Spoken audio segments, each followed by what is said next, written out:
সরষে, কাজু, মগজগুটি, কাঁচা লঙ্কা, সামান্য দই দিয়ে একটা ফাইন পেস্ট তৈরি করলাম। এই দেখো, এটা কোথায় দেব? ইলিশ মাছ তৈরি করব, তাও কি ভাপা। তো টিফিন কারি বাটি একটা নিয়ে নিলাম, আর এইভাবে সরষের তেল দিয়ে দিলাম।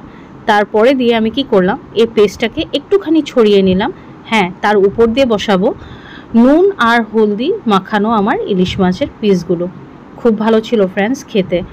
তো এই করে আমি একটা লেয়ার করে নিলাম, তার উপর দিয়ে কিন্তু আবার পেস্ট আমি দেব। হ্যাঁ, তখন কি হবে না, মশলাগুলো ভালো করে ঢুকবে আর খেতেও খুব মজা লাগবে। আর এ দেখো, 5টা পিস আমি তৈরি করছি। এভাবে আমি একটা লেয়ার তৈরি করে নিলাম, পরপর করে দিয়ে দেব কাঁচা লঙ্কা আর সরষের তেল। খুব মন করছিল খেতে, তার জন্য রাজকে বললাম যে প্লিজ ইলিশ নিয়ে এসো। ও বলল হ্যাঁ, ভালো পেলে আমি অবশ্যই নিয়ে আসবো। তো খুব এক্সাইটেড, এমন বলছিল যে ভাপা ইলিশ খাবে। তো আমিও ঠিক ওকে বললাম চলো ভাপা ইলিশ তৈরি করে নিই।